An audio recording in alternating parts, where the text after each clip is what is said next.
बहुगुणी असलेल्या शेवग्याच्या शेंगा त्याची आज आपण इथे अस्सल गावरान पद्धतीने भाजी बनवणार आहोत।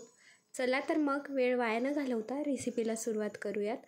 तर इथे मी 4 ते 5 शेवग्याच्या शेंगा अशा प्रकारे 1.5 ते 2 इंच अशा कट करून घेतल्यात आणि त्याच्यावरची साल काढून घेतली आहे। आता आपल्याला ह्या शेवग्याच्या शेंगा धुवून घ्यायच्या आहेत। तर एका बाउलमध्ये आपण ह्या शेंगा काढून घेऊयात आणि त्यामध्ये पाणी टाकून आपण ह्या शेंगा स्वच्छ 1 ते 2 वेळा धुवून घेऊयात। आता इकडे मी गॅसवर कढाई ठेवली आहे।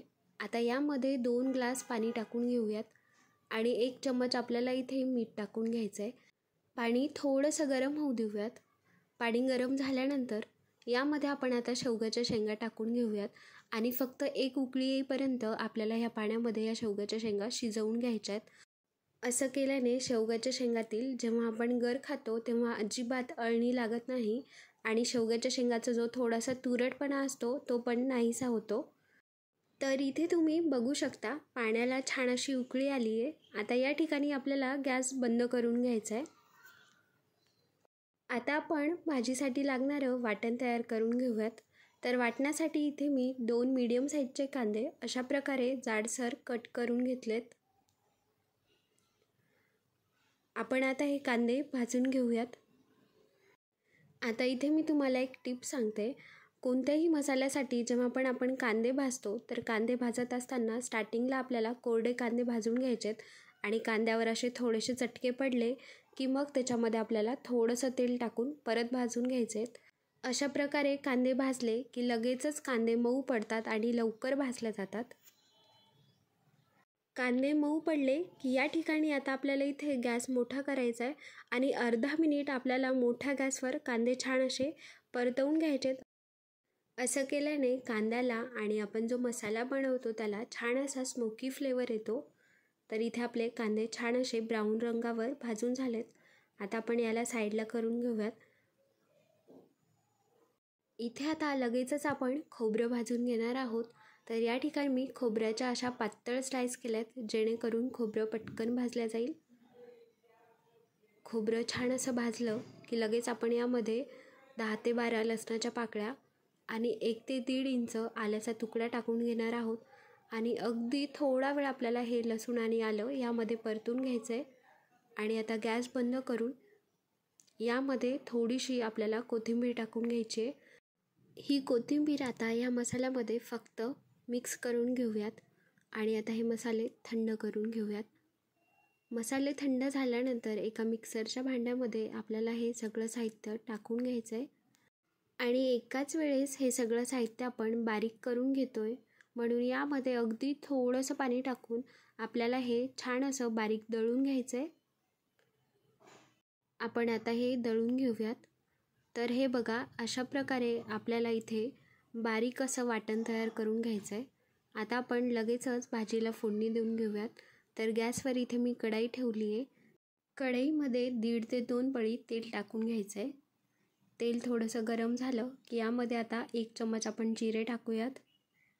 जिरे तेलामध्ये छान तडतडले की आता लगेच आपण यामध्ये जे वाटण बनवले ते टाकून घ्यायचं आहे।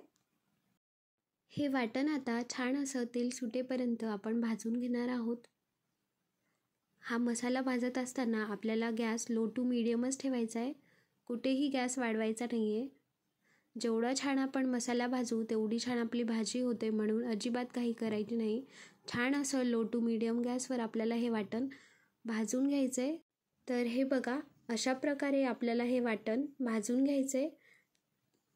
वाटण आता व्यवस्थित भाजले। आता आपण यामध्ये बाकीचे मसाले टाकून घेऊयात।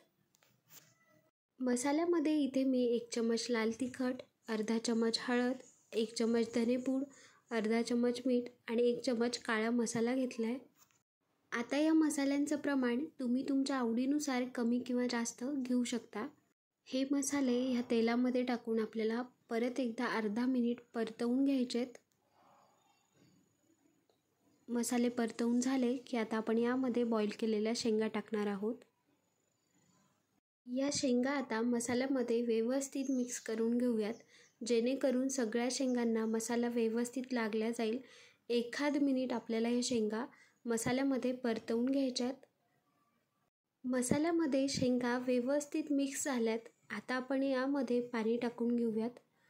शेंगा उकळताना जे आपण पाणी टाकलं होतं तेच पाणी आपल्याला इथे रशासाठी वापरायचं आहे. आता हे पाणी आपण यामध्ये टाकून घेऊयात. रस्सा जसा घट्ट किंवा पातळ हवा असेल त्यानुसार इथे आपल्याला पाणी टाकून घ्यायचं आहे. पण पाणी थोडंसं जास्त टाकायचं आहे, कारण शेंगा अजून थोड्याशा शिजायच्या बाकी आहेत. शेंगा शिजण्यासाठी पाणी थोडंसं जास्त टाकायचं. आता आपण यावर झाकण ठेवूयात. झाकण ठेवून 7 ते 8 मिनिट आपल्याला लो टू मीडियम गॅसवर ही भाजी मस्तपैकी शिजवून घ्यायची आहे. तर हे बघा, शेवग्याच्या शेंगाची मस्त चमचमीत आणि रसरशीत इथे आपली भाजी बनून तयार आहे. तर इथे तुम्ही बघू शकता भाजीला एकदम सुंदर असा जबरदस्त रंग आला आहे आणि भाजी व्यवस्थित शिजली आहे. आता आपण यावर हिरवीगार अशी कोथिंबीर टाकून घेऊयात आणि गरमागरम सर्व करूयात. तर तुम्ही पण अशा प्रकारे ही शेवग्याच्या शेंगाची भाजी नक्की ट्राय करून बघा आणि चॅनलवर नवीन असाल तर चॅनलला नक्की सबस्क्राईब करा. Thank you for watching. बाय.